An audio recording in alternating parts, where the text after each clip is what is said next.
Good afternoon, and welcome to the second episode of Sable State of Mind. I'm your host, Alex Sable, and I am so excited to talk about the New York Football Giants. We are at training camp week. It is something that I've been waiting for a long time for. Football's here. Football is back, baby. This is our time to finally see what Joe Shane and Brian Dable has built throughout these last couple months in the offseason and see these rookies that we are feasting to see. So I am so excited for this week to finally be here and to follow what is happening during practices. And I will be there next Sunday at 10 a.m. at the Giants field, watching and breaking down what I am, watching, and be able to drop an episode next Sunday, regards of what has happened throughout the week during practice and what I have seen in person on Sunday. So I am so excited to finally get to this point and break down, the practices. And let's see, what is happening, what Joe Shane and Brian Dable has cooking with this Giants franchise, since they are trying to turn this franchise around in year two. So to start off this episode, I want to talk about the Saquon situation, regards of the Money Matters podcast that he appeared on July 11th. So obviously that was a couple days before the day of the franchise tag extension deadline on July 17th. So Saquon went over a lot of regards of the contracts and how the contracts work throughout the time of the offseason and how the negotiations work, which I thought was interesting, which we all kind of know as fans. Saquon admitted, his team, his agents, put a bid in for more than what they expected to meet the lower bid that Joe Shane was offering. Never got into really numbers throughout the podcast, which I was hoping for. But which is, an interesting point. Obviously, if Joe Shane is offering, let's say, around $11 million, which is the rumor that's what he offered, Saquon asked for about 17 or 16 mil. So they want to meet in the middle. That's what they hope to, at least. But obviously, as we all know from the last episode, that's never happened. So Saquon now has reached to the point where he has removed the New York Giants running back on all his social medias, which is obviously the next step that a lot of players have done in the past. This is not something new. This is not something different than any other player. When players have taken away basically any leverage, which Saquon has at this point, he has no leverage. This is the only point, is to basically scare the Giants and show them like, hey, I'm not going to show up to any games. I don't want to be a part of the agency. But which was interesting throughout this entire podcast, Saquon brings up that he knows that $10.1 million is a lot of money, but he wants to get paid what he deserves, but he knows it's a lot of money. He doesn't see himself sitting out, but he could, but he doesn't see himself. He's not that type of player. So he's going like contradicting himself over and over again, going back and forth regards of, he could do this, but he's not. He, the type of athlete he is, he's not going to, like what I spoke about in episode 1. He really cares about his media, appearance, and especially in the New York media, you become a villain real quick. And we've learned that throughout the New York sports, throughout the years, with many, many players that have been through the New York media. You get eaten alive real quick. So Saquon is aware of that, and he knows that if he starts sitting out of games, especially week 1 against the Dallas Cowboys, a division rival on Sunday Night Football, that you're asking for the media to attack you, and it won't look good. So he, like I said, he'll probably sit out the majority of the training camp and will probably sign the franchise tag probably the last week of August, if not a week before the Sunday Night Football game, which I will be attending. I know that when he does come out and gets introduced as the starting running back for the New York Giants on Sunday Night Football, the crowd will be electric. Same with myself. I love Saquon, like I said, since day one. I love him. I love the type of athlete he is. But I understand Joe Shane's point and the business side of it. And unfortunately, like I said in the beginning, the NFL is a business. And Saquon has dealt, this part of it during his career right now. So that's enough with the Saquon stuff because training camp starts this Tuesday. So excited about this. And it is going to be a fun week of New York Giants football, as many football teams are going to training camp this week. Rookies appeared last week just to get their foot in the door and get situated before the vets come in. But the vets came in on Tuesday, and the first live practice in front of the crowd is Wednesday morning, which I know a lot of people will be attending. So I'll be following it as much as I can while at work, and then I'll be, like I said, dropping a podcast Sunday night after I come back from the practice on Sunday, which I'll be attending. So the Giants made some moves this week, which was pretty interesting. Few that were the two moves that they made were definitely understandable and definitely, I saw coming, but not the players maybe specifically, but the move specifically, yes. So let's talk about the first one. The Giants signing James Robinson. So James Robinson, he played college football at Illinois State and signed with the Jacksonville Jaguars as an undrafted free agent in 2020. And it was traded to the New York Jets in 2022. And in 2020, Robinson broke the National Football League record for most scrimmage yards as any undrafted rookie. So James Robinson, he's 5'9", 220 pounds, and he's only 25 years old. And the Giants got him for dirt cheap. Obviously, he's just coming off an Achilles injury, and we'll see how he recovers. And last year was a bumpy road for him, but coming off any, injury for any NFL player is definitely difficult. So you can't, beat a guy for that. But he succeeded in his very first year in the NFL. In 2020, he had 240 carries, 1,070 yards. That's 4.5 yards per carry he had. And then in 2021, he had 174 carries for 767 yards for 4.7 yards per carry. And then in 2022, he had 110 carries and for 425 yards for 3.9 yards per carry. So the Giants now have 5 running backs in camp without Saquon. So we'll see how this develops in camp. Obviously, Saquon not being there, Joe Schoen had to get another body to get in camp just in case Saquon wants to sit out for the first couple games or sit out for the year. We have no idea, but I really do not think Saquon is not going to not sit out for the season games. I definitely see him sitting out for training camp, but not the games. I will bet my house on it that he will be there week 1 on Sunday Night Football. So this goes to our second signing, Cole Beasley, which is very interesting, but it makes sense. He was rumored to come to the Giants as of last year, right before the Giants went into the playoffs and trying to make that playoff push to get that extra receiver. As we all know, the receivers on the Giants, they were tough last year. Besides Isaiah Hodgins, he became a star from the free agency that we got him off the practice squad from the Bills. And Cole Beasley's another Bills made. Joe Schoen, Brian Daboll, very well known with each other, which is why they were in talks last year, possibly signing. But then he went to Tampa Bay. That only lasted about 2-3 games, and then went to the Bills. And right before the playoffs, and played pretty well. And he is a very high catch rate compared to a lot of receivers that are on the Giants. And this could be a good signing, but we are filled with slot receivers in the New York Giants right now. So there's going to be a lot of battle there. But does this mean that Sterling Shepard or Wan'Dale Robinson is going to start off the PUP list? It could be.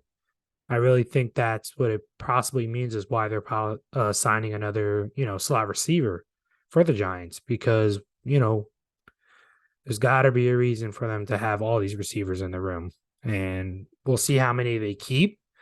I could see 6 out of the 7, or 6, 7 likely making the 53-man roster in August. So we'll see how this falls out.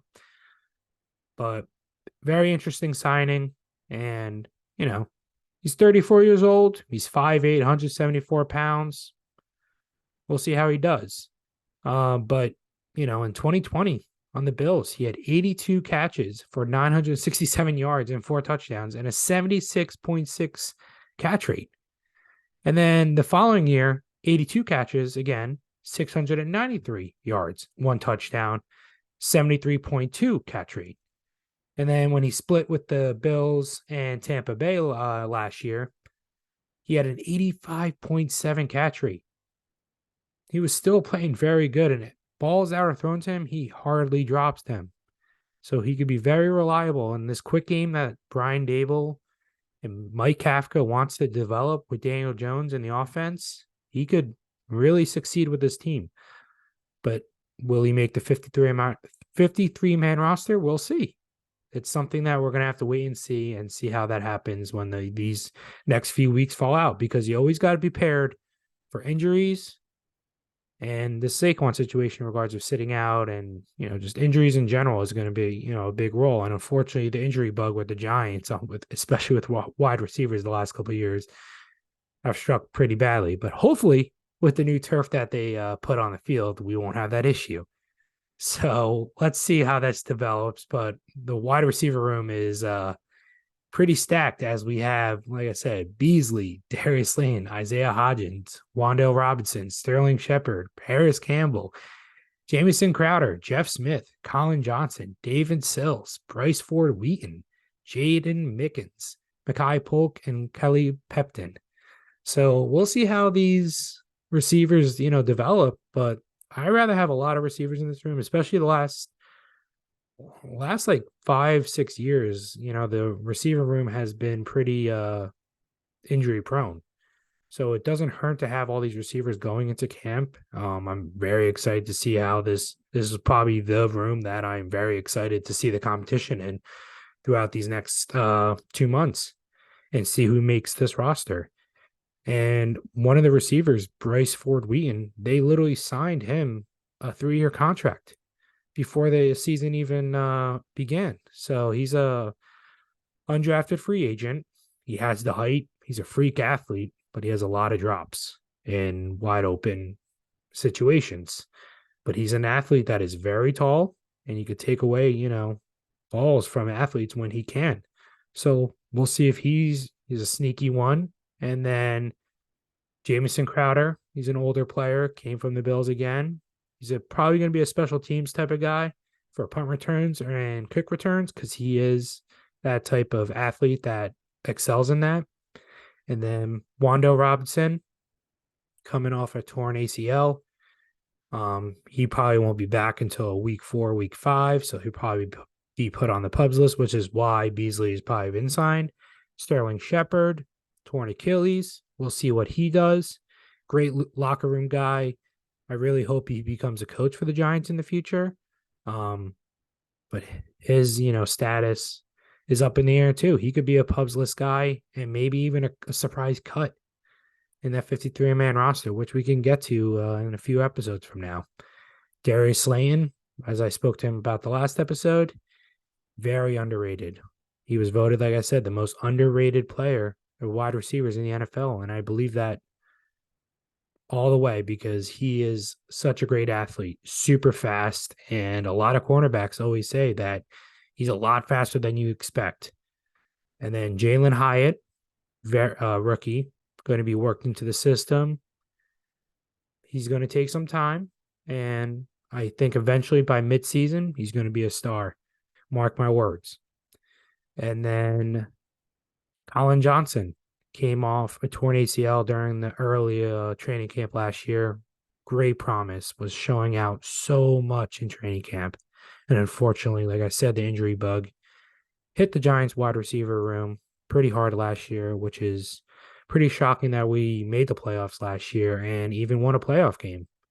But a lot of that has to do with Daniel Jones and our coaching, the way they played. And obviously, Isaiah Hodgins, this star. I think last year was just the beginning for him. And I think this year he's going to excel.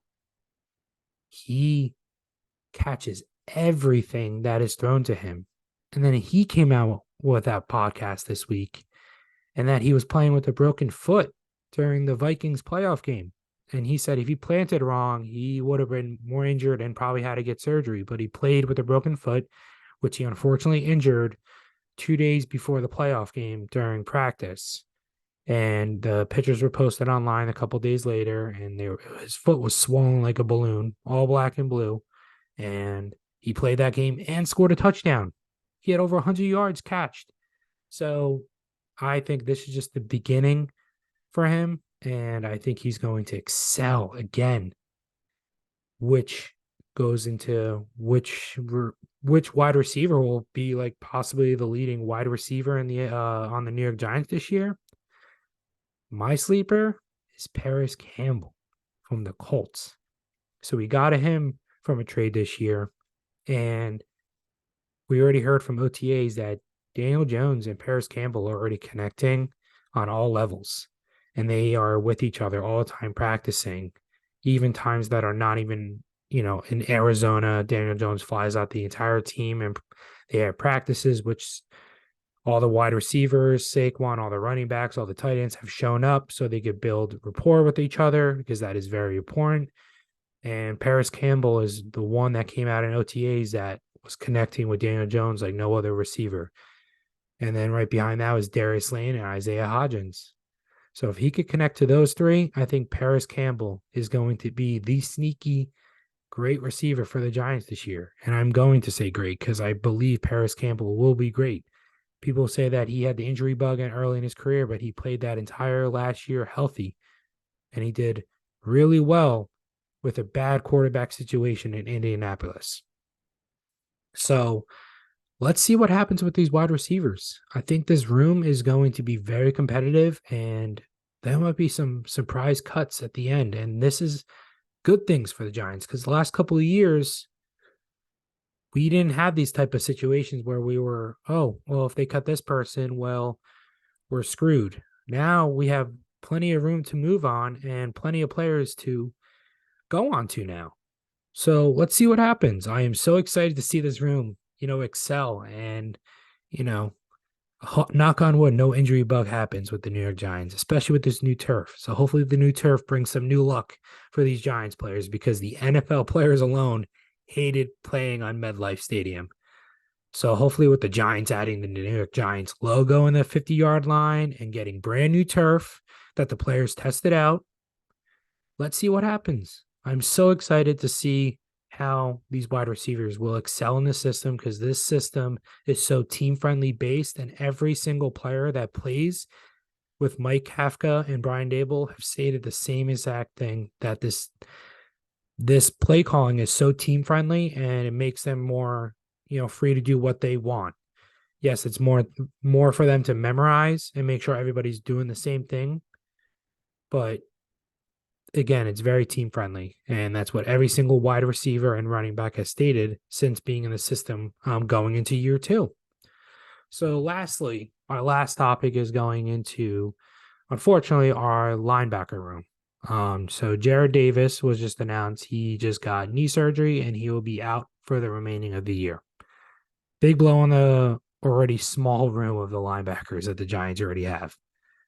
So I saw the Giants are working out Nick Vigil and Sam Equavon. So we'll see what happens with those two. We'll see if they sign him right before training camp, which I will believe they do. I know the Giants, made one of their biggest trades this offseason for Bobby Okereke from the Indianapolis Colts. So I think he's going to excel. But again, who's going to play side by side with him? That's the question.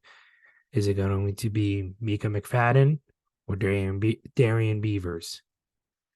This is a room that all the media and all fans are going to have eyes on, because we were eaten alive last year in our linebacker room with the unfortunate with Blake Martinez leaving, and then the injuries that has happened with our linebackers alone.